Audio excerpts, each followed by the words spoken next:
இந்த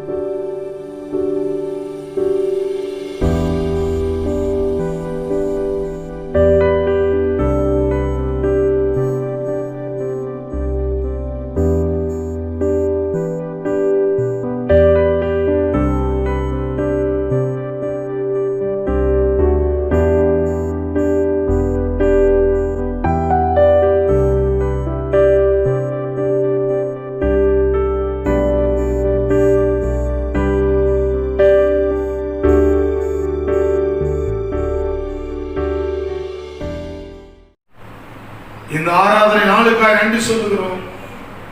இந்த நாளிலும் உம்முடைய நாமத்துக்கு மகிமையாக தேவன் எங்களை பலப்படுத்தி இருக்கிறீர். அதற்காக நன்றி.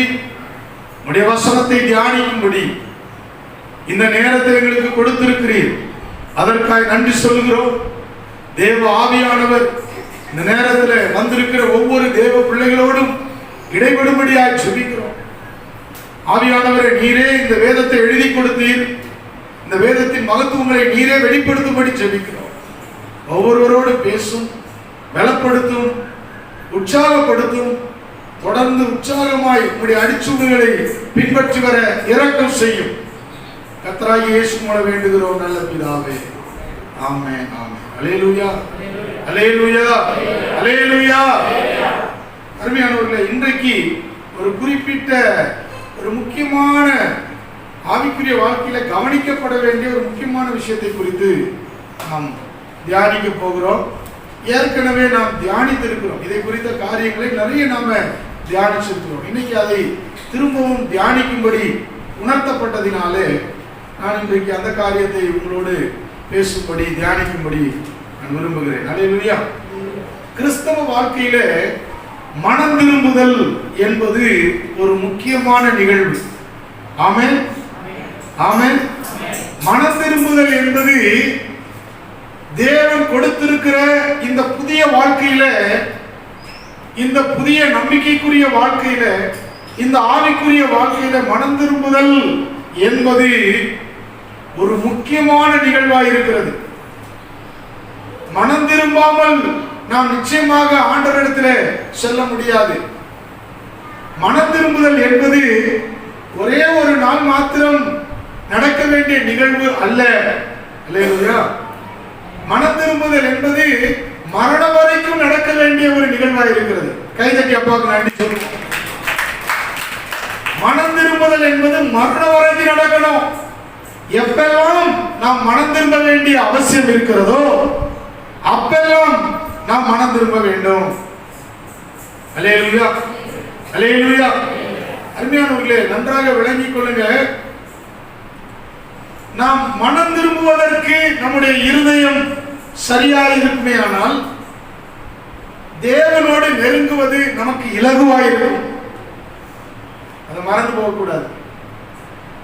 மனம் திரும்புதல் என்பது எல்லா காலத்திலும் எல்லாராலும் கவனிக்கப்பட வேண்டியது. மனம் திரும்புதல்ங்கிற அந்த வார்த்தையை நீங்க மறந்துடக்கூடாது. ஒருவேளை நாம் எப்பொழுதெல்லாம் தேவனுக்கு பிரியமில்லாத வழியிலே செல்லுகிறோமோ, எப்பொழுதெல்லாம் தேவனுடைய வார்த்தைகளுக்கு எதிராக நடக்கிறோமோ, எப்பொழுதெல்லாம் தேவனுடைய வார்த்தை மறந்து விடுகிறோமோ, எப்பொழுதெல்லாம் நாம் தேவனுடைய வார்த்தைக்கு செவி கொடுக்காமல் மீறி நடக்கிறோமோ அப்பொழுதெல்லாம் நாம் மனம் திரும்ப அவர் எதிர்பார்த்து கொண்டிருப்பார். ஆமென். மனம் திரும்புதல் என்பது நம்ம வாழ்க்கையில ஒரு முக்கியமான நிகழ்வாய் இருக்கிறது என்பதை நாம் மறந்து போகக்கூடாது.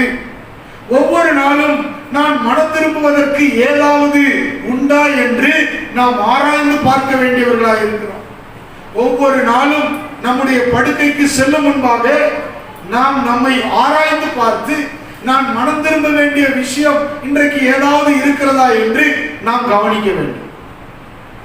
அன்பானவர்களே, மனம் திரும்புகிறதற்கு ஏதாயிலும் காரியத்தை தேவன் சுட்டி காட்டினால் நாம் அந்த காரியத்துக்கு உடனே மனம் திரும்ப வேண்டும். சில பேரு ஒரு தவறு செய்துட்டா அந்த தவறுக்காக மனம் வருந்தவோ ஒரு மன்னிப்பு கேட்கவோ இல்ல ஒரு சாரி சொல்றதுக்கு தயங்குவாங்க. சில பேர் சொல்லுவாங்க சாரி கேட்கறது எங்கராதுனே கிடையாதுன்னுவாங்க. அப்படிப்பட்டவர்கள் தேவனிடத்தில் நெருங்கிறது சாமானியமான விஷயம் கிடையாது. எந்த ஒரு விஷயத்திலும் ஒருத்தருக்கு ஒரு குறிப்பிட்ட நேரத்தில் வருவான்னு சொன்னோம், வர முடியல, ஒரு மன்னிப்பு கேட்கிறது நியாயமானது. ஒரு மன்னிப்பு கேட்கிறது தேவனுக்கு பிரியமான ஒரு செயல். ஏன்னா கொடுத்த வாக்கு என்ன பண்ணிட்டோம், மீறிட்டோம். அதுக்கு மன்னிப்பு கேட்கிறதா இல்லையா? மன்னிப்பு கேட்கணும். ஒவ்வொரு விஷயத்திலையும் நம்மை நாம் கவனித்து பார்ப்போமே ஆனால் நிச்சயமாக தேவன் அவருக்கு பிரியமான பாதையிலே நம்மை அழைத்து செல்வார். மனம் திரும்புகிற ஒரு செயல் நமக்கு வேணும். கூடுமான நீங்க ஒவ்வொரு விஷயத்துக்கும் இல்லையா, சாதாரணமா ஒருத்தர் மேல கால் பட்டுருச்சு அப்படின்னா என்ன சொல்லுவோம், சாரி சார். அது போலதான் நம்முடைய வாழ்க்கையில அன்றாடம் கவனிச்சுட்டே வரும் அப்படின்னு சொன்னா, அன்றாடம் நம்முடைய பிழைகள் தவறுகளை சரி செய்துட்டே வந்தா நாம் கிறிஸ்துவின் நிறைவான வளர்ச்சிக்கு நேரம் நம்மால முன்னேறி போக முடியும். இல்லாட்டா நம்மால அப்படி முன்னேறி போக முடியாது. ஆவிக்குரிய வாழ்க்கை அதுதான். ஆவிக்குரிய வாழ்க்கைக்கு அப்பாற்பட்டு நமக்கு நிறைய வேலை இருக்குது. சம்பாத்தியம் இருக்கு, கடமைகள் இருக்குது, வாக்குறுதிகள் இருக்குது, இந்த சமுதாயத்தை சார்ந்த பணிகள் நமக்கு இருக்குது, எத்தனையோ காரியம் இருக்குது. தேவ பிள்ளைய இதுல நீங்க சரியா இருப்பீங்கன்னா எல்லா இடத்துலையும் உங்களால சரியா இருக்க முடியும். எனவே மனம் திரும்புதல் என்கிறதான ஒரு வார்த்தை கிறிஸ்தவத்திலே ஒரு முக்கியமான வார்த்தை, கிறிஸ்தவ வாழ்க்கையில ஒரு முக்கியமான வார்த்தை. ரிப்பெண்டன்ஸ், மனம் திரும்புதல். யோவான் ஸ்நானகர் முதல் அவர் பிரசங்கம் பண்ணது என்ன தெரியுமா? மனம் திரும்புங்கள், பரலோக ராஜ்யம் சமீபமாய் இருக்கிறது. அது போகட்டும். இயேசு அவருடைய முதல் பிரசங்கம் என்ன? அவரே அதான் சொன்னார், மனம் திரும்புங்கள், பரலோக ராஜ்யம் சமீபமாய் இருக்கிறது, மனம் மாறுங்கள். இயேசுவானவர் யாரையுமே மதம் மாறுபடி சொல்லவே இல்லை. யாரையாவது கூவி அழைத்து நீங்க மதம் மாறுங்கள் என்று ஒரு நாளும் இயேசுவானவர் சொல்லவில்லை. அல்லேலூயா, அல்லேலூயா, அல்லேலூயா. சோ மனம் திரும்புங்கள் என்று நம்மை ஆண்டவராகிய இயேசு கிறிஸ்து அழைத்திருக்கிறார். மத்தேயு எழுதின சுவிசேஷம் 3ஆம் அதிகாரம் 2ஆம் வசனத்திலே யோவான் ஸ்நானகன் தன்னுடைய முதல் பிரசங்கத்தை அங்கே செய்கிறார். மனம் திரும்புங்கள், பரலோக ராஜ்யம் சமீபித்திருக்கிறது. நீங்கள் பரலோக ராஜ்யத்தை பெற்றுக்கொள்ள என்ன செய்யணும்? பரலோக ராஜ்யத்தை பெற்றுக்கொள்ள என்ன செய்யணும்? மனம் திரும்பணும். எதுல இருந்து மனம் திரும்பணும்? கடந்த கால பாவ வாழ்க்கையிலிருந்து மனம் திரும்பி ஒரு பரிசுத்தமான வாழ்க்கைக்குள்ள நீ வரணும். அதுதான் ஆண்டவருடைய முதல் அழைப்பு. யோவான் ஸ்நானகன் அப்படி முதல் அழைப்பை கொடுக்கிறார். 3ஆம் அதிகாரம் 17ஆம் வசனத்திலே மத்தேயுல இயேசு கிறிஸ்துவின் முதல் பிரசங்கம் பாருங்க. மனம் திரும்புங்கள், பரலோக ராஜ்யம் சமீபித்திருக்கிறது. அவர் அதான் சொன்னாரு, மனம் திரும்புங்கள், மனம் மாறுங்கள். அப்படி மனம் திரும்பினால் உங்களுக்கு பரலோக ராஜ்யம் சமீபமாய் இருக்கிறது. உங்கள் கடந்த கால பாவ வாழ்க்கையை விட்டு வெளியே வாங்க. அழிந்து போகக்கூடிய இந்த உலகத்தினுடைய வீணான பெருமைகள், அழிந்து போகக்கூடிய இந்த வீணான ஐஸ்வர்யங்கள், இது பின்னாடி போகாம மனம் திரும்பி ஏன் பின்ன வாங்க, என்னுடைய போதனைகளை பின்பற்றுங்கள், என்னுடைய அடிச்சோடுகளை பின்பற்றுங்கள். அருமையானவர்களே, ஆண்டவருடைய வசனம் என்ன சொல்லுது? மனம் திரும்புங்கள், பரலோக ராஜ்யம் சமீபமாய் இருக்கிறது. பரலோக ராஜ்யம் சமீபமாய் இருக்கிறது. மத்தேயு 9ஆம் அதிகாரம் 13ஆம் வசனத்திலே ஆண்டவராகிய இயேசு கிறிஸ்து சொல்லுகிறார், நீதிமான்களை அல்ல பாவிகளையே மனம் திரும்புகிறதற்கு அழைக்க வந்தேன். நீதிமான்களை அல்ல. யார் அழைக்க வந்திருக்கிற? யார் அழைக்க வந்திருக்கு? பாவிகளையே மனம் திரும்புகிறதற்கு அழைக்க வந்தேன். ஆண்டவர் நாமெல்லாம் பாவத்தில் இருந்த காலங்களில், பாவ வாழ்க்கையில நிலைத்திருந்த காலங்களில் நம்மை ஏன் அழைக்க வந்தார்? மனம் திரும்பும்படி அழைக்க வந்தார். நாம் எப்பொழுது வேண்டுமானாலும் மனம் திரும்புவதற்கு என்ன செய்யணும்? ஆயத்தமாக இருக்க வேண்டும். மனம் திரும்பாத பட்டணங்களை பார்த்து இயேசுவானவர் கடிந்து கொண்டார். நீங்க திருப்பிக் கொள்ளலாம். மத்தேயு எழுதின சுவிசேஷம் 11ஆம் அதிகாரம் 20ஆம் வசனத்தை நான் வாசிக்கிறேன், கவனிங்க. அப்பொழுது தமது பலத்த செய்கைகளில் அதிகமானவைகளை செய்ய கண்ட பட்டணங்கள் மனம் திரும்பாமல் போனபடியினால் அவைகளை அவர் கடிந்து கொள்ள தொடங்கினார். ஆண்டவர் தன்னுடைய நிறைய கிரியைகளை சில பட்டணங்கள்ல செய்தார். நிறைய அற்புதங்களை, அடையாளங்களை நடப்பித்தார். ஆனா அந்த பட்டணத்தில் உள்ள ஜனங்கள் என்ன செய்யல? மனம் திரும்பவில்லை. அந்த பட்டணத்தில் இருக்கக்கூடிய ஜனங்கள் மனம் திரும்பாததினாலே ஆண்டவர் சொன்னார், பாருங்க 21ஆம் வசனத்தை கவனிங்க. கோரசினே உனக்கு ஐயோ, பெத்சாயிதாவே உனக்கு ஐயோ, உங்களில் செய்யப்பட்ட பலத்த செய்கைகள் தீருவிலும் சீதோனிலும்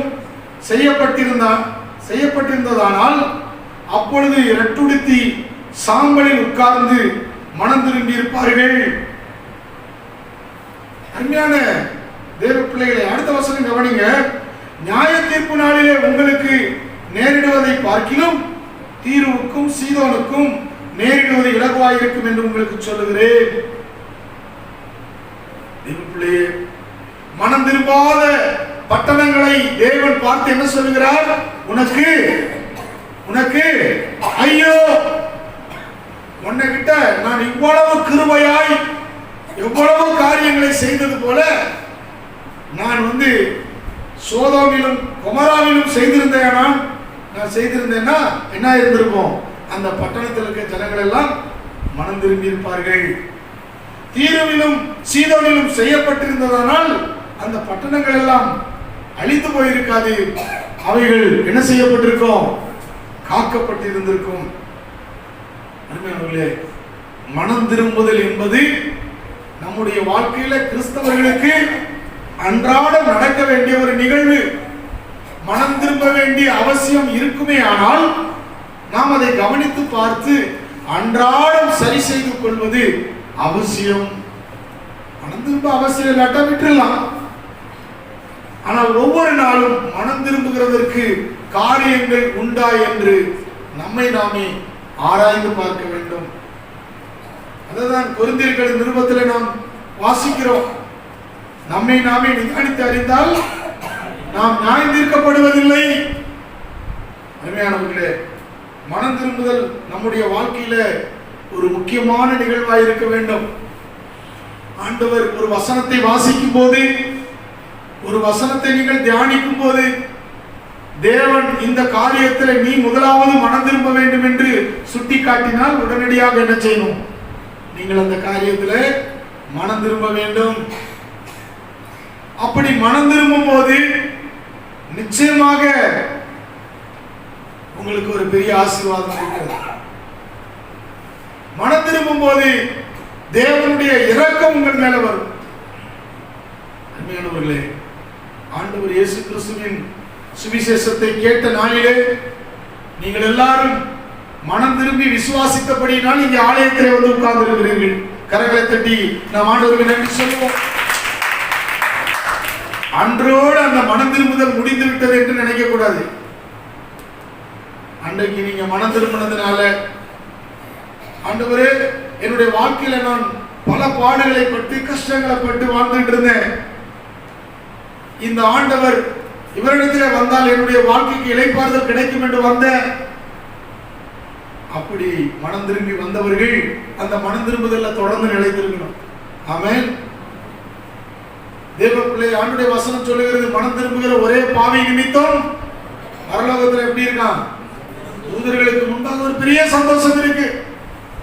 ஒருவேளை தேவ ஜனங்களை எப்பொழுதாவது நீங்க ஒரு பாவத்தில நீங்கள் ஒருவேளை ஒரு பாவத்தில விழுந்து உண்மையிலே நீங்க மனம் திரும்பி வருவீங்க அப்படின்னு சொன்னா தேவனுக்கு அதில் சந்தோஷம் இருக்கிறது. ஒரு தகப்பனுக்கு 2 குமாரர் இருந்தார்கள். அதிலே இளையவன் சொன்னா அப்பா கிட்ட, அப்பா என்னுடைய ஆஸ்தியை எனக்கு பிரிச்சு கொடுங்க என்று கேட்டபோது அவனுடைய தகப்பன் என்ன செய்தாரு? அவனுக்குரிய ஆஸ்திய சொத்தை பிரிச்சு கொடுத்தாரு. அவன் அந்த சொத்தை, அந்த ஆஸ்தியை வாங்கி கொண்டு கெட்ட நண்பர்களோடு சேர்ந்து தூர தேசத்துக்கு போய்விட்டான். போன பிற்பாடு அங்கே தவறான வழியில அந்த பணத்தை எல்லாம், அந்த ஆஸ்தியெல்லாம் செலவழித்து எல்லாத்தையும் அழித்து போட்டான். போட்ட உடனே, பணம் செலவழித்த உடனே அவனோடு இருந்த நண்பர்கள் எல்லாம் அவனை விட்டு ஓடி போயிட்டாங்க. கடைசியில் அவன் தனித்து விடப்பட்டான். ஒரு அனாதை போல மாறிட்டான். அவனுக்கு இப்ப சாப்பிடறதுக்கு கூட சாப்பாடு இல்லை. வேலை தேடி பார்த்தா வேலை கிடைக்கல. கடைசியாக ஒரு பன்றி மேய்க்கிற வேலை கிடைத்தது. அப்ப கூட அவனுக்கு நல்ல ஆகாரம் கிடைக்கல. அந்த பன்றிக்கு போடுற தவிட்ட தின்றதுக்கு ஆசையா இருந்தா அதுவும் அவனுக்கு கிடைக்காதபடி போயிடுச்சு. தேவ பிள்ளையே கடைசியில உட்கார்ந்து அவன் யோசித்து பார்த்தான். என்னுடைய தகப்பன் வீட்டில் எல்லாரும் எவ்வளவு திருப்தியான சாப்பாடு சாப்பிட்டு சந்தோஷமா இருக்கிறாங்க. என்னுடைய தகப்பன் வீட்டுல என் வேலைக்காரர்கள் எவ்வளவு சாப்பிட்டு திருப்தியா இருக்காங்க. அந்த ஒரு சந்தோஷம், அந்த திருப்தி எனக்கு இல்லையே. அந்த சாப்பாடு கூட எனக்கு கிடைக்கலையே. இப்பொழுதுதான் தகப்பன் வீட்டினுடைய மேன்மை தெரியுது. நிறைய பேருக்கு அப்படிதான். ஆண்டவருடைய சமூகத்தில் இருக்கும்போது மேன்மை தெரியாது. நீங்க உண்மையா இயேசுவை பின்பற்றி வர்றதை பார்த்து அவர் ஆசீர்வதிப்பாரு. நிறைய பேர் அப்படிதான். வரும்போது ஏழ்மையில வருவாங்க, கஷ்டப்படுறவங்களா வருவாங்க, ஒன்னும் வழி இல்லாம கைவிடப்பட்ட நிலையில வருவாங்க. ஆண்டவர் அற்புதமாய் அவர்களுக்கு நன்மை செய்யும் போது அவங்க ஆசீர்வதிக்கப்பட்ட பிற்பாடு என்ன செய்வாங்க தெரியுமா? கொஞ்சம் கொஞ்சமா அந்த உண்மையான தகப்பனுடைய அன்போட மேன்மை தெரியாம அப்படியே மெதுவா ஆலயத்துக்கு வர்றதை விட்டுருவாங்க. அல்லேலூயா. மெதுவா ஆலயத்துக்கு வர்றதை விட்டுருவாங்க. அப்புறம் என்ன செய்வாங்க? ஆண்டவருக்குன்னு அவங்க வாழ்ற வாழ்க்கையிலிருந்து ஒரு பின்மாற்ற நிலைக்கு தள்ளப்படுவாங்க. அடுத்தது நல்ல தேவன் எதெல்லாம் அவர்களுக்கு கற்றுக் கொடுத்தாரோ அந்த நல்ல காரியங்கள் எல்லாம் என்ன பண்ணிடுவாங்க? கொஞ்சம் கொஞ்சமா இழந்து போயிடுவாங்க. அப்புறம் என்ன ஆயிரும்? கஷ்டங்கள் வர ஆரம்பிச்சிடும். ஆண்டவர் சமூகத்தில் இருந்த வரைக்கும் நல்லா இருந்திருப்பாங்க, தகப்பன் வீட்டில் இருந்த வரைக்கும் நல்லா இருந்திருப்பாங்க. ஆனால் ஆண்டவரை விட்டு கொஞ்சம் கொஞ்சமா அந்த உலகத்தை பார்த்து, உலக சந்தோஷத்தை பார்த்து போன போது கஷ்டங்கள் ஒண்ணு ஒண்ணா வர துவங்கும்.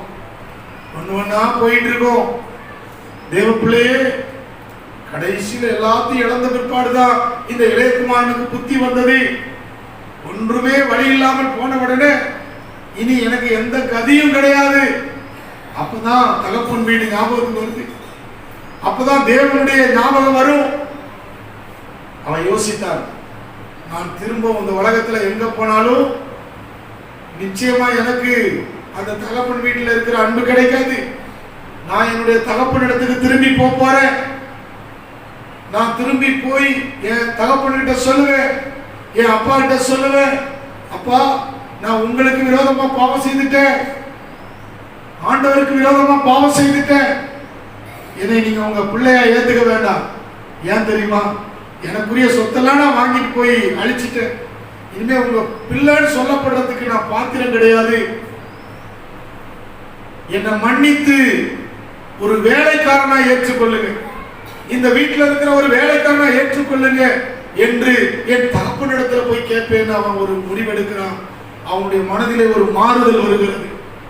அவன் மனமாற்றம் அடைகிறான். அவனுக்குள்ளே மனம் திரும்புதல் வந்த போது கொஞ்சம் கூட யோசிக்கல, வெட்கப்படல, அப்பா ஏற்றுக்கொள்வாரோ என்னவோ என்று அவன் சிந்திக்கல. மனம் திரும்புதல் வந்த போது உடனடியாக தகப்பன் வீட்டை நோக்கி வருகிறான். அந்த தகப்பன் தூரத்திலே அவனை கண்டு, இவ்வளவு நாளும் என் பிள்ளை எப்படியாவது ஒரு நாள் என்னுடைய அன்போட வேல்யூ அவனுக்கு எங்கேயும் கிடைக்காது, என்னுடைய வீட்டில் இருக்கிற இந்த அன்போட திரட்சி அவனுக்கு கிடைக்காது, ஒரு நாள் வருவான்னு சொல்லி காத்துட்டு இருந்தார். அவன் வந்தபோது தூரத்திலே கண்டு ஓடி போய் அழுது, அவனுடைய கழுத்தை கட்டி கொண்டு அழுது, என் மகனே நீ வந்துட்டியா, எனக்கு சந்தோஷம் என்று சொன்னான். அவன் யோசித்தபடியே சொன்னான், தகப்பனே உமக்கு விரோதமாகவும் தேவனுக்கு விரோதமாக பரத்திற்கு விரோதமாகவும் நான் பாவம் செய்து விட்டேன், என்னை ஒரு வேலைக்காரனா ஏற்றுக்கொள்ளுங்க என்று கெஞ்சினான். ஆனால் அந்த தகப்பன வேலைக்காரனா அல்ல, அல்லேலூயா, முன்பை விட அதிகமாய் நேசிக்கிற ஒரு தகப்பனாய் வேலைக்காரர்கள் எல்லாம் கூட்டாரு. அந்த தகப்பன் வேலைக்காரன் கூட்டி, போய் சீக்கிரமா விருந்து ஆயத்தம் பண்ணுங்க, என் குமாரனாகிய இவன் காணாமல் போனான், கண்டுபிடிக்கப்பட்டான், என் குமாரனாகிய இவன் மரித்தான், உயிர்த்தெழுந்து வந்து விட்டான், ஒரு விருந்தை ஆயத்தம் பண்ணுங்கள் என்று சொல்லி வீட்டில் ஒரே சந்தோஷம். இப்படிதான் மனம் திரும்புற ஒரே ஒரு ஆள் நீங்க மனம் திரும்பிட்டா, ஒரு தவறு செய்து அந்த தவறை மூடி மூடி மறைச்சிட்டு இருந்தீங்கன்னா கர்த்தர் சந்தோஷப்பட மாட்டார். தன் பாவங்களை மறைக்கிறவன் வாழ்வடைய மாட்டான், அவைகளை அறிக்கை செய்து விட்டு விடுகிறவனோ இரக்கம் பெறுவான். நீங்க ஒரு நாள் நிச்சயமாக மனம் திரும்பும் போது ஆண்டவர் அவ்வளவு சந்தோஷப்படுவார். வீட்டில் ஒரே விருந்து சந்தோஷம் நடந்துட்டு இருக்குது. வயலுக்கு போன மூத்த மகன் திரும்பி வர்றான், வீட்டில் ஒரு பெரிய விசேஷம் நடந்துட்டு இருக்கிறத பார்த்த உடனே அவன் கேட்கிறான், என்ன நம்ம வீட்டில் ஏதோ விருந்து நடக்குது, உன்னுடைய சகோதரன் திரும்பி வந்து விட்டான்.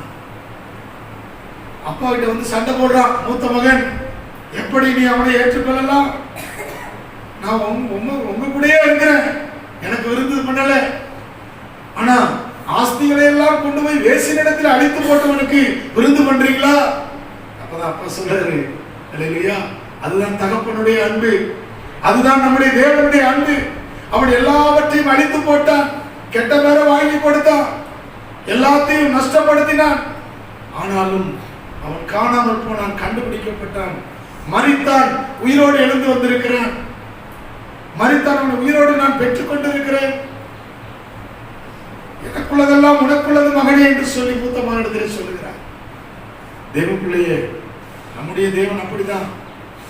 மனம் திரும்புதல் நமக்குள்ளே வரும்போது பரலோகத்திலே ஒரு பெரிய சந்தோஷம் உண்டாயிருக்கும். ஒருவேளை நம்ம அநேகர் நினைக்கலாம், மனம் திரும்புதல் என்னைக்கோ ஒரு நாள் இயேசுவை ஏற்றுக்கிட்டேன், அன்னைக்கு மனம் திரும்ப வேண்டிய அவசியம் இருந்தது, இனிமே அவசியமே இல்லைன்னு நினைக்காதீங்க. அல்லேலூயா, ஆண்டவர் நிறைய காரியங்களை வேதத்தில் கற்றுக் கொடுத்திருக்கிறாரு. சபைகள் 7 சபைகளுக்கு, ஆசியாவில் உள்ள 7 சபைகளுக்கு வெளிப்படுத்தல் ஆண்டவர் எழுதும் போது மனம் திரும்பு மனம் திரும்பு மனம் திரும்புன்னு சொல்றாரு. ஏன்? அந்த சபைகள் ஆரம்பத்தில் இருந்தது போல இல்ல, ஆதியில கொண்டிருந்த அன்பை விட பின்தங்கிய நிலையில வந்து விட்டது. எனவே ஆண்டவர் மனம் திரும்ப சொன்னார். எனவே மனம் திரும்புதல் என்பது ஒரு நாளில் நடந்து முடிகிற நிகழ்வு அல்ல. மரணம் வரைக்கும் நாம் தேவ பிள்ளையா இருப்பதினால் நம்மை ஆராய்ந்து பார்த்து எந்தெந்த காரியங்களில் நாம் தேவனுக்கு பிரியமில்லாத நடந்திருக்கிறோமோ அதிலே அவரோடு ஒப்புரவாகும்படி, மன்னிப்பு பெறும்படி நாம் மனம் திரும்பி அதை அவரிடத்தில் அறிக்கை செய்ய வேண்டும். கரங்களை தட்டி நாம் தேவனுக்கு மனம் திரும்பினால் நமக்கு என்ன நன்மைகள், ஆசீர்வாதங்கள் இருக்கிறது என்பதை வேதத்திலிருந்து நாம் தியானிக்க போகிறோம். ஏசாயா 19ஆம் அதிகாரம் 22ஆம் வசனம் சொல்லுகிறது, அவர்கள் கர்த்தரிடத்தில் மனம் திரும்புவார்கள், அப்பொழுது அவர்களை குணமாக்குவார். அல்லேலூயா, அல்லேலூயா, அல்லேலூயா. சில பேரு மனம் திரும்பாம இருக்கிறதுனால குணம் கிடைக்காது, சுகம் கிடைக்காது. நல்லா புரிஞ்சுக்கோங்க. நான் அவனை மன்னிக்க மாட்டேன், அவனோட ஒப்புரவாக மாட்டேன் அப்படின்னு உறுதியா இருப்பாங்க. ஆனா என்ன வேணும்? இயேசுவே எனக்கு சுகம் தரும். உங்களுக்கு சுகமே தர மாட்டார். ஆண்டவர் உங்களுக்கு சொன்னால் நீ அவனோட போய் ஒப்புரவாகு, நீ அந்த சகோதரனோட ஒப்புரவாகு, அந்த சகோதரியோட ஒப்புரவாகு, உன் தாயோட ஒப்புரவாகு, உன் தகப்பனோட ஒப்புரவாகு, உன் பிள்ளையோட ஒப்புரவாகுன்னு ஆண்டவர் சொல்லும் போது, அல்லேலூயா, உன் மாமியாரோட போய் ஒப்புரவாகு சொல்லுவாரு, உன் மருமகளோட ஒப்புரவாகுன்னு சொல்லுவாரு. நீங்க ஒப்புரவாகாத பட்சத்துல உங்களுக்கு இருக்கிற வியாதியை தேவன் மாற்றி போட மாட்டார். அல்லேலூயா, அல்லேலூயா. சோ தேவன் நீங்கள் மனம் திரும்ப வேண்டும் என்று உணர்த்துகிற காரியத்தில் நீங்கள் மனம் திரும்ப வேண்டும்.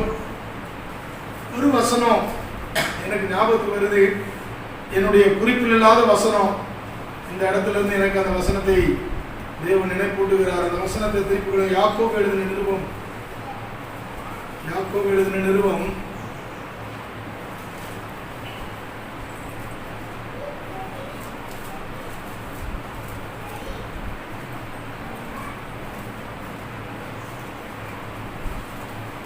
5ஆம் அதிகாரம், யாக்கோபு எழுதின நிருபம் 5ஆம் அதிகாரம் 16ஆம் வசனத்தை நான் உங்களுக்கு வாசிக்கிறேன். நீங்கள் சொஸ்தமடையும்படிக்கு உங்கள் குற்றங்களை ஒருவருக்கொருவர் அறிக்கையிட்டு ஒருவருக்காக ஒருவர் ஜெபம் பண்ணுங்கள். நீதிமான் செய்யும் ஊக்கமான வேண்டுதல் மிகவும் பலனுள்ளதாக இருக்கிறது. அல்லேலூயா, அல்லேலூயா, அல்லேலூயா. ஆனா மேல ஒரு வசனம் இருக்கு பாருங்க, 14ஆம் வசனம். அதை எல்லாரும் செய்திருவாங்க, இந்த வசனத்தை செய்ய மாட்டாங்க. 14ஆம் வசனம் என்ன சொல்லுது? உங்களில் ஒருவன் வியாதிப்பட்டால் சபையின் மூப்பர்களை வரவழைப்பானாக. அவர்கள் கர்த்தருடைய நாமத்தினாலே அவனுக்கு எண்ணெய் பூசி அவனுக்காக ஜெபம் பண்ண கடவர்கள். அப்பொழுது விசுவாசமுள்ள ஜெபம் பிணியாளியை ரட்சிக்கும். கர்த்தர் அவனை எழுப்புவார். அவன் பாவம் செய்தவனானால் அது அவனுக்கு மன்னிக்கப்படும். அது வரைக்கும் தான் எடுத்துப்பாங்க. அல்லேலூயா. எது வரைக்கும் எடுத்துவாங்க? 14ஆம் வசனமும் 15ஆம் வசனமும் எல்லாருக்கும் பிடிக்கும். ஏன்? உங்களில் ஒருவன் வியாதிப்பட்டால் யாரை அழைக்கணும்? சபையில ஊழியக்கார மூப்பர்களை அழைச்சி அவங்களுக்கு என்ன செய்யணும்? என்ன புசி ஜெபிக்கணும். ஜெபிச்சா விசுவாசம் உள்ள ஜெபம் என்ன பண்ணிரும்? பிணியாளியை சுகமாக்கிரும். அடுத்து இருக்கு பாருங்க, அவன் பாவம் செய்தவனானால், சப்போஸ் அவன் பாவம் செய்திருந்தா கூட அதை ஆண்டவர் என்ன செய்வாராம்? மன்னிச்சிருவாரு. அப்போ அதோட நிறுத்திக்கும், அதுக்கு மேல படிக்க கூடாது. அல்லேலூயா. நிறைய பேருக்கு அப்படிதான் ஆசை, அதுக்கு மேல போக கூடாது. மூப்பர் வந்தா போதும், ஜெபிச்சாருன்னா பாவம் எல்லாம் நீங்கிரும். அது வரைக்கும் எவ்வளவு சந்தோஷமா இருக்கு தெரியுமா? ஆனா கீழே இருக்கிற வசனம் தான் செய்ய முடியாது. ஆண்டவர் சொல்றாரு, அவர் விசுவாசத்தோட ஜெயிப்பாரு, சுகமாகும்.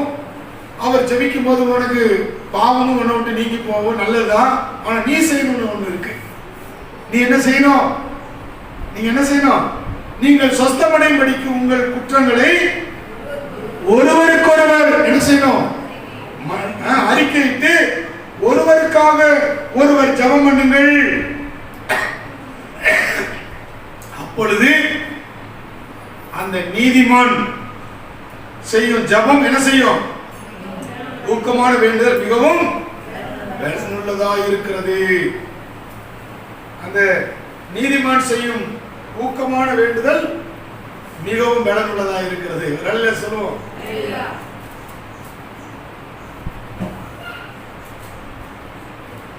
அன்பானவர்களே, அப்போ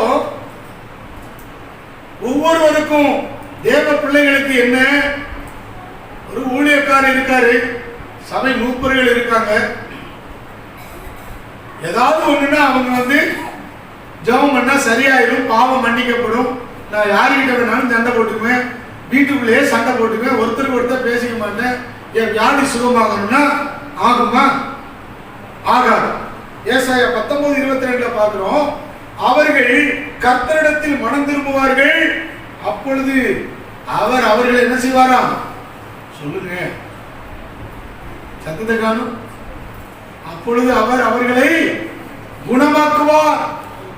அப்படித்தானே போட்டிருக்கு. அப்பொழுது அவர்களை குணமாக்குவார்.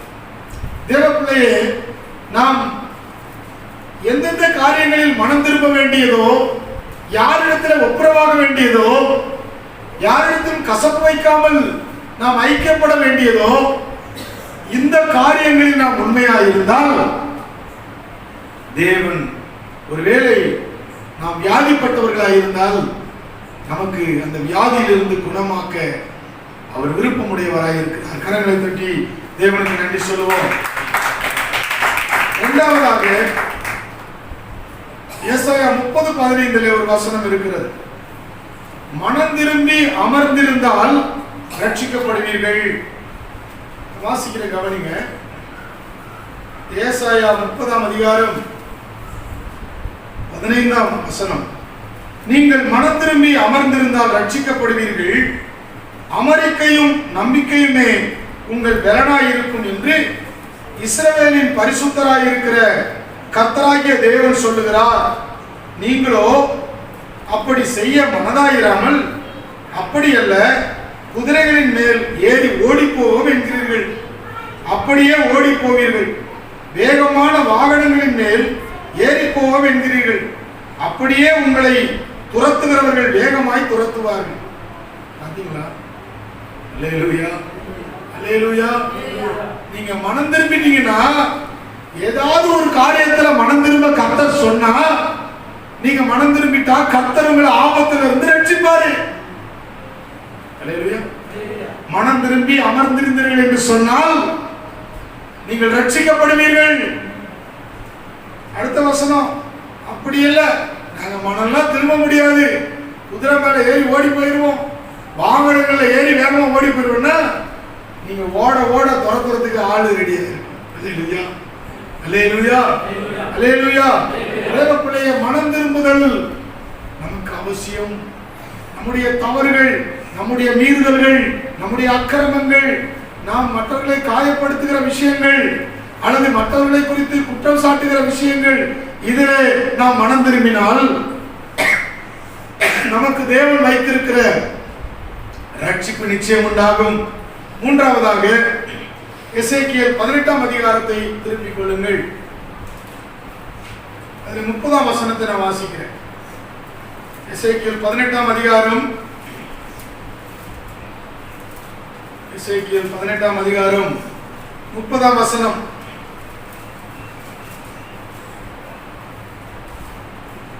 ஆகையால் இஸ்ரவேல் வம்சத்தாரே, நான் உங்களில் அவனவனை அவனவன் வழிகளுக்கு தக்கதாக நியாயத்தீர்ப்பேன் என்று கர்த்தராகிய ஆண்டவர் சொல்லுகிறார்.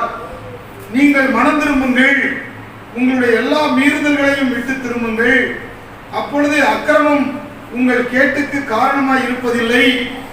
நீங்கள் துரோகம் பண்ணின உங்களுடைய எல்லா துரோகங்களையும் உங்கள் மேல் இராதபடிக்கு விலக்கி, உங்களுக்கு புது இருதயத்தையும் புது ஆவியையும் உண்டு பண்ணி கொள்ளுங்கள். இஸ்ரவேல் வம்சத்தாரே, நீங்கள் ஏன் சாக வேண்டும்? மனம் திரும்புங்கள், அப்பொழுது பிழைப்பீர்கள். சாகிறவனுடைய சாவை நான் விரும்புகிறதில்லை என்று கர்த்தராகிய ஆண்டவர் சொல்லுகிறார். அல்லேலூயா, அல்லேலூயா. தேவ பிள்ளையே, இங்க சொல்லியிருக்கு, நம்முடைய மீறுதல்கள், நம்முடைய அக்கிரமங்கள், நாம் பண்ணின துரோகம், இதையெல்லாம் விட்டு நாம மனம் திரும்பிட்டா ஆண்டவர் அதிலெல்லாம் நமக்கு விடுதலை தந்து புது இருதயத்தையும் புது ஆவியையும் உண்டு பண்ணி கொள்வதற்கு தேவன் நமக்கு பலன் கொடுக்கிறார். ஆண்டவர் சொன்னாரு, மனம் திரும்புங்க, அப்பொழுது நீங்க என்ன பண்ணுவீங்க? பிழைப்பீர்கள். மனம் திரும்பினா பிழைச்சுக்கலாம். சாகிறவனுடைய சாவை தேவன் விரும்புகிறதில்லை என்று எழுதப்பட்டிருக்கிறது. சாகிறவனுடைய சாவு என்னது? சாகிறவனுடைய சாவுனா, அல்லேலூயா, சாகிறவனுடைய சாவுனா என்னது? அவனுடைய ஆத்ம மரணம். சாகிறவனுடைய சாவை தேவன் விரும்புகிறதில்லை. தேவப்பிள்ளை, நம்முடைய ஆத்ம மரணத்தை தேவன் விரும்புகிறதில்லை. சரீர மரணம், பரிசுத்தவான்களின் மரணம் அவருக்கு அருமையானது. ஆனால் சாகிறவனுடைய சாவை தேவன் விரும்புகிறதில்லை. நீங்கள் மனம் திரும்பினால் ஆத்ம மரணத்திலிருந்து ரட்சிக்கப்படுவீர்கள். அல்லேலூயா. நான்காவதாக யோபு 22 வசனத்திலே நாம் பார்க்கிறோம். எடுத்து திருப்பிக் கொள்வோம். யோபு 22 23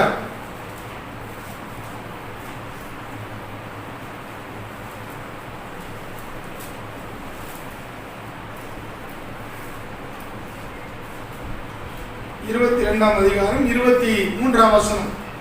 நீர் சர்வ வல்லவரிடத்தில் மனம் திரும்பினால் திரும்ப கட்டப்படுவீர், அக்கிரமத்தை உமது கூடாரத்துக்கு தூரமாக்குவீர்.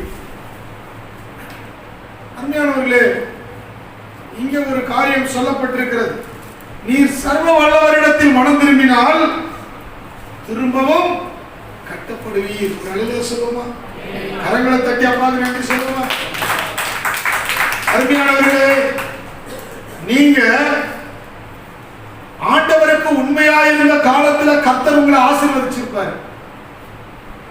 நீங்க கொஞ்சம் கொஞ்சமா கர்த்தரை விட்டு போன உடனே சாத்தானே உங்களுடைய எல்லா நன்மைகளை சூறையாடி இருப்பான்.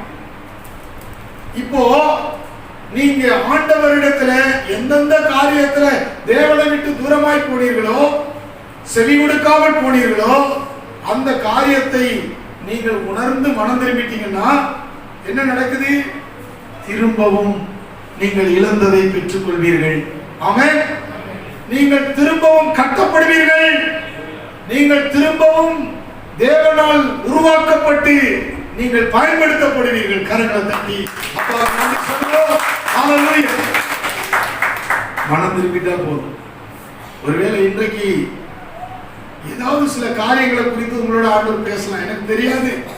ஏன் இந்த வசனத்தை உங்களோடு இன்றைக்கு பேசிக் கொண்டிருக்கிறார் என்று எனக்கு தெரியாது. இதை பேசுவதற்கு ஏன் தேவன் என்னை நடத்தினார் என்று எனக்கு தெரியாது. நீங்கள் உங்களை ஆராய்ந்து பாருங்கள். ஒருவேளை உங்கள் மனம் திரும்பாத குணத்தினாலே நீங்கள் எத்தனையோ ஆசீர்வாதங்களை இழந்து கொண்டிருக்கலாம். நீங்கள் பெற்ற ஆசீர்வாதம் கூட உங்க கையை விட்டு போயிருக்கும். நான் இதிலே மனம் திரும்ப வேண்டும். நான் இதிலே மனம் திரும்ப வேண்டும். நீங்கள் மனம் திரும்பினால் திரும்பவும் கட்டப்படுவீர்கள் பிரியமானவர்களே. எனவே நீங்கள் மனம் திரும்ப வேண்டும் என்று தேவன் விரும்புகிறார். ஐந்தாவதாக லூக்கா 15ஆம் அதிகாரம் 10ஆம் வசனம். ஏற்கனவே நான் சொன்னது போல மனம் திரும்புகிற ஒரே பாவி நிமித்தம் பரலோகத்திலே மிகுந்த சந்தோஷம் உண்டாயிருக்கும். ஒரு ஆள் மனம் திரும்பினா ஆண்டவருக்கு பிரியமில்லாத நடந்து அவர்கள் மிகவும் கடினப்பட்டு தேவனுக்கு முன்பாக அவர்கள் உண்மையில்லாது இருந்திருந்தால் மறுபடியும் மனம் திரும்பினால் பரலோகத்திலே மிகுந்த சந்தோஷம் உண்டாயிருக்கும். அல்லேலூயா. பரலோகத்தில் மிகுந்த சந்தோஷம் உண்டாயிருக்கும். மனம் திரும்புகிற ஒரே பாவி நிமித்தம் பரலோகத்தில் மிகுந்த சந்தோஷம் உண்டாயிருக்கும். வாசிக்கிற அந்த வசனத்தை லூக்கா 15ஆம் அதிகாரம் 10ஆம் வசனம்.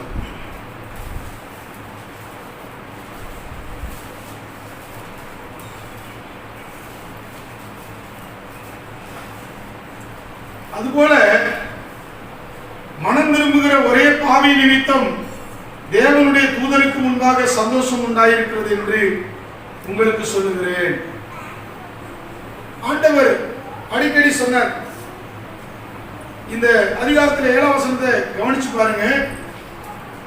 மனம் திரும்ப அவசியம் இல்லாத 99 நீதிமான்களை குறித்து சந்தோஷம் உண்டாகிறதை பார்க்கிலும் மனம் திரும்புகிற ஒரே பாவி நிமித்தம் பரலோகத்தில் மிகுந்த சந்தோஷம் உண்டாயிருக்கும் என்று உங்களுக்கு சொல்லுகிறேன். மனம் திரும்புகிற ஒருவரால பரலோகத்தில் சந்தோஷம் உண்டாகுது. அல்லேலூயா, அல்லேலூயா. நீங்கள் உங்களுடைய வாழ்க்கையிலே இருக்கிற எல்லா தீமையிலிருந்தும் நீங்கள் மனம் திரும்பினால் அது பரலோகத்தில் ஒரு சந்தோஷத்தை உண்டாக்குற ஒரு விஷயம். அல்லேலூயா. ஆறாவதாக அப்போஸ்தலர் நடபடிகள் 8ஆம் அதிகாரம் 22ஆம் வசனத்தை திருப்பிக் கொள்வோம். அப்போஸ்தலர் நடபடிகள் 8ஆம் அதிகாரம் 22ஆம் வசனம்.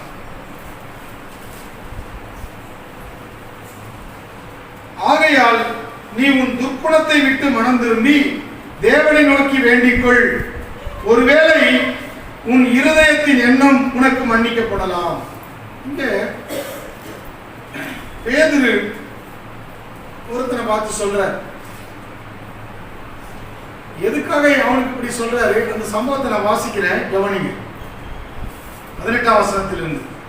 அப்போஸ்தலர் தங்கள் கைகளை அவர்கள் மேல் வைத்ததினால் பரிசுத்த ஆவி தந்தருளப்படுகிறதை சீமோன் கண்டபோது அவர்களிடத்தில் பணத்தை கொண்டு வந்து நான் எவன் மேலே என் கைகளை வைக்கிறேனோ அவன் பரிசுத்த ஆவியை பெறத்தக்கதாக எனக்கும் இந்த அதிகாரத்தை கொடுக்க வேண்டும் என்றான். பேதுரு அவனை நோக்கி, தேவனுடைய வரத்தை பணத்தினாலேயா சம்பாதித்துக் கொள்ளலாம் என்று நீ நினைத்தபடியால் உன் பணம் உன்னோட கூட. அல்லேலூயா, அல்லேலூயா, அல்லேலூயா, அல்லேலூயா. அருமையானவர்களே, அந்த சீமோன் என்று சொல்லக்கூடியவன் பணம் கொடுத்து தேவனை விலைக்கு வாங்கலான்னு பார்க்கிறான். தேவனுடைய கிருபையை பணம் கொடுத்து வாங்கலான்னு பார்க்கிறான். நீ உன் துர்க்குணத்தை விட்டு மனம் திரும்பி தேவனை நோக்கி வேண்டிக்கொள், ஒருவேளை உன் இருதயத்தின் எண்ணம் உனக்கு மன்னிக்கப்படலாம். தேவ பிள்ளையே, தேவனிடத்தில் மனம் திரும்புகிறவர்களுக்கு மன்னிப்பு உண்டு என்கிற ஒரு காரியத்தை நாம் விளங்கிக் கொள்ள வேண்டும்.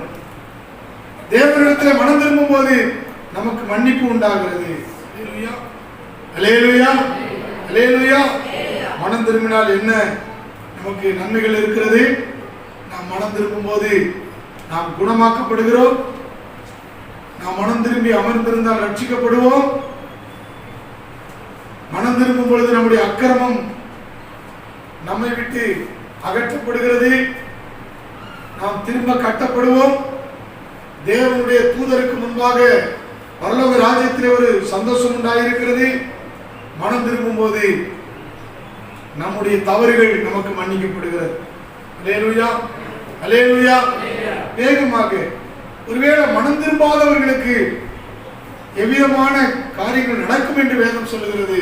அதை நாம் தியானிக்க போகிறோம். வேகமாக சங்கீதம் 7ஆம் அதிகாரம் 12ஆம் வசனத்துல ஆண்டுடைய வார்த்தை சொல்லுது, மனம் திரும்பாதவங்களுக்கு ஆண்டவர் தம்முடைய பட்டயத்தை என்ன செய்வாரா?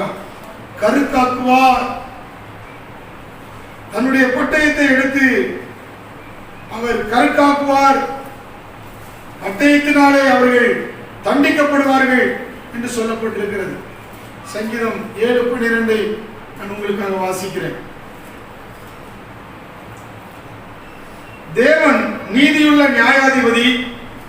அவர் நாள்தோறும் பாவியின் மேல் சினம் கொள்ளுகிற தேவன். அவன் மனம் திரும்பாவிட்டால் அவர் தம்முடைய பட்டயத்தை கருக்காக்குவார். அவர் தம்முடைய வில்லை நாணேற்றி அதை ஆயத்தப்படுத்தி இருக்கிறார். அல்லேலூயா. நீங்க தொடர்ந்து வாசித்தீங்கன்னா அது சார்ந்த வசனங்கள் தான் இருக்கும். மனம் திரும்பாவிட்டால் தேவன் தம்முடைய பட்டயத்தை என்ன செய்வாரா? கருக்காக்குவார், தண்டிப்பதற்கு முன் வருவார் என்று சொல்லப்பட்டிருக்கு. ஆகையினால மனம் திரும்புவதற்கு ஒரு நாளும் நாம் என்ன செய்ய வேண்டாம், தயங்க வேண்டாம். இரண்டாவது, மத்தேயு 18ஆம் அதிகாரம் 3ஆம் வசனத்துல ஆண்டவர் சொல்றார், சிறு பிள்ளைகளை போல நீங்க மனம் திரும்பலைன்னு வச்சுக்கோங்க, பரலோக ராஜ்யத்தில் உங்களுக்கு இடமே கிடையாது. மனம் திரும்ப மனமில்லாதவர்களுக்கு, அல்லேலூயா, மனம் திரும்ப மனமில்லாதவர்களுக்கு பரலோக ராஜ்யத்திலே பங்கில்லை. நாம் விளங்கிக் கொள்ள வேண்டும். லூக்கா 13ஆம் அதிகாரம் 3-5 வசனங்களை பார்க்கிறோம். மனம் திரும்பாதவர்கள் கெட்டு போய் விடுவார்கள். லூக்கா 13ஆம் அதிகாரம் 3-5 வசனங்களை நான் உங்களுக்கு வாசிக்கிறேன்.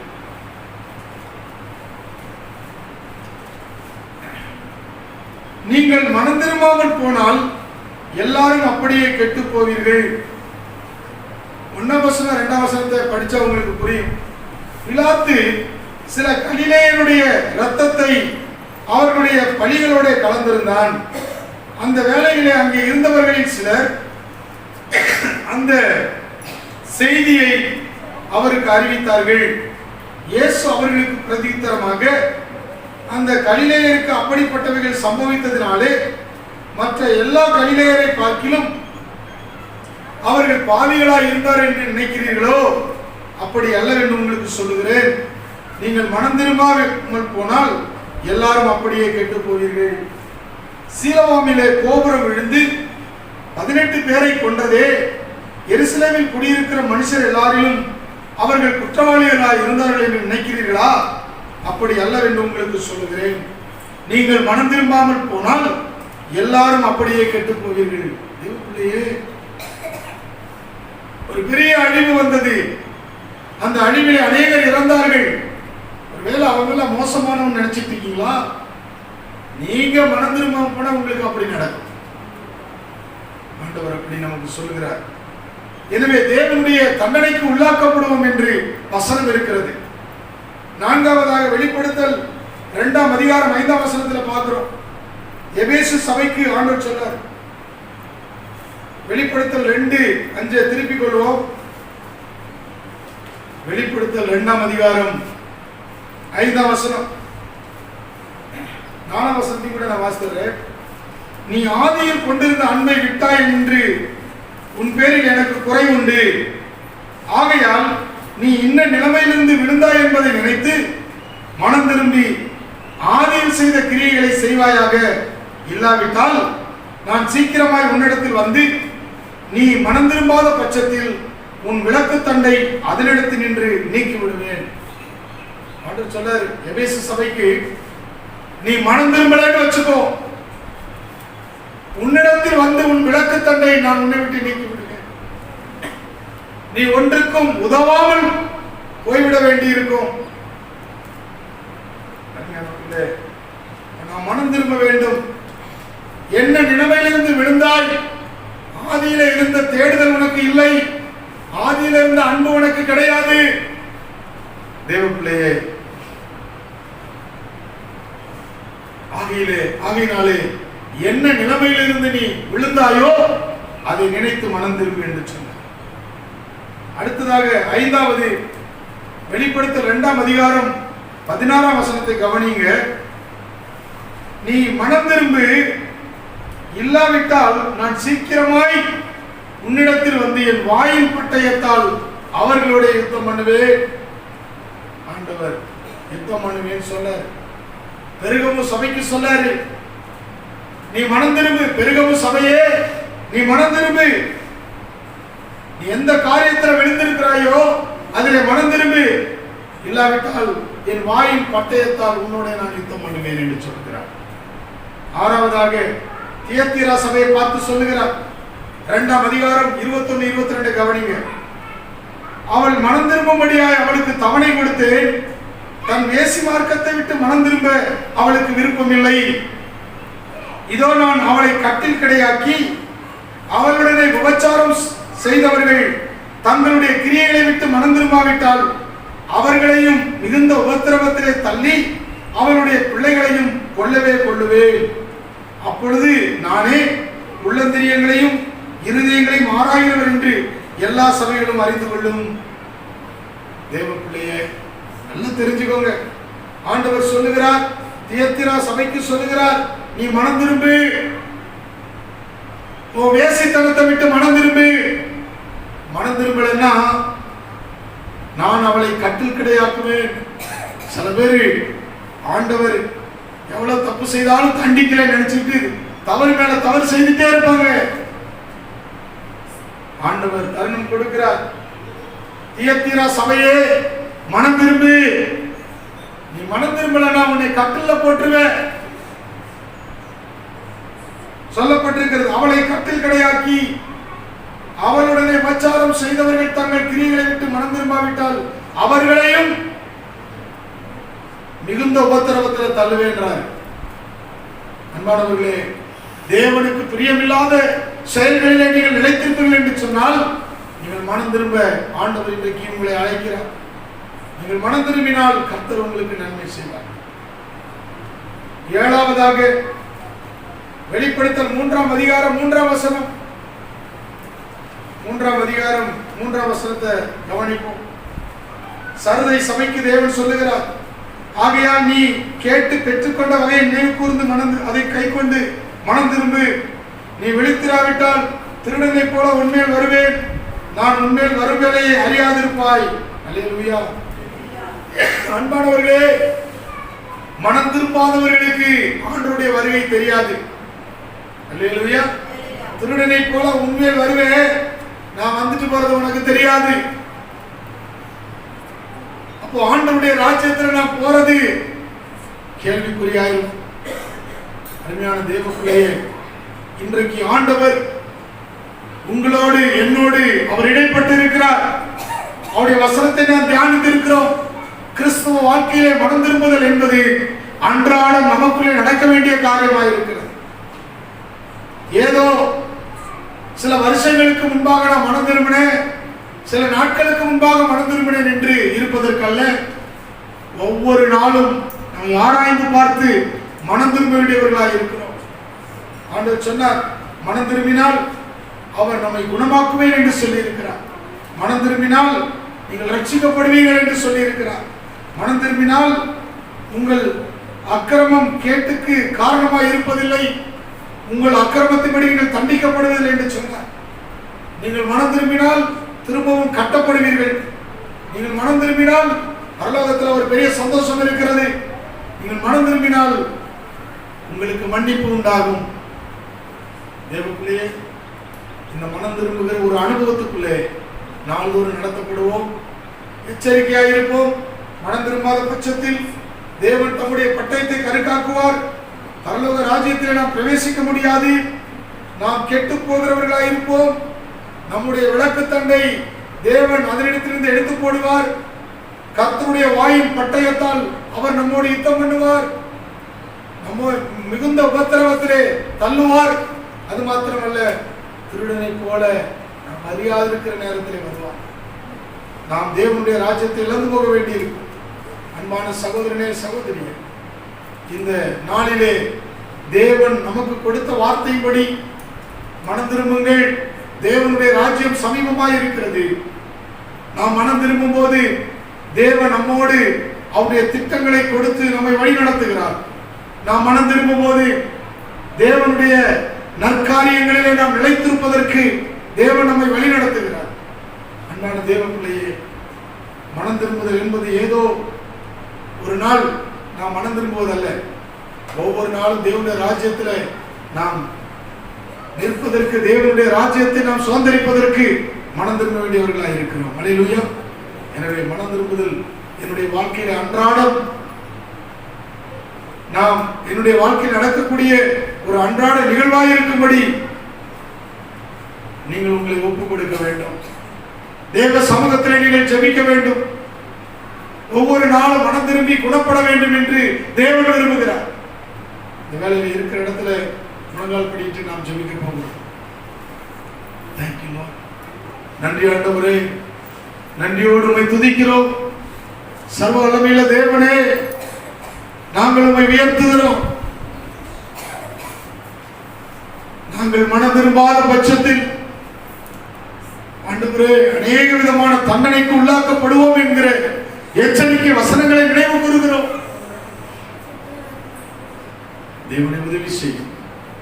ஒவ்வொரு நாளும் வேத வசனங்களை கற்றுக்கொள்ளும் போது, வேத வசனங்களை நாங்கள் வாசிக்கும் போது, எங்களுடைய உள்ளத்திலே அதன் வழியாய் எங்களுடைய பாவங்கள், தவறுகள், மீறுதல்கள் உணர்த்தப்படும் போது நாங்கள் மனம் திரும்ப உதவி செய்யும். நாங்கள் மனம் திரும்பி குணப்பட தேவன் எங்களை நடத்துவீராக. நான் இந்த வார்த்தை கேட்டு ஒவ்வொருவரோடும் கர்த்தர் இருந்து அற்புதமாய் நடத்தும்படி ஜெபிக்கிறேன். மனம் திரும்புதல் இந்த வார்த்தைகளை கேட்ட ஒவ்வொருவருக்குள்ளும் அது ஒவ்வொரு நாளும் கவனிக்கப்பட வேண்டிய ஒரு மேன்மையான நிகழ்வாக இருக்கும்படி உதவி செய்யும். நீர் அப்படியே நடத்துவீராக. தாழ்த்தி ஒப்புக் கொடுக்கிறோம். கர்த்தராகிய இயேசு மூலம் வேண்டுகிறோம் ஜீவனுள்ள நல்ல பிதாவே. ஆமென்.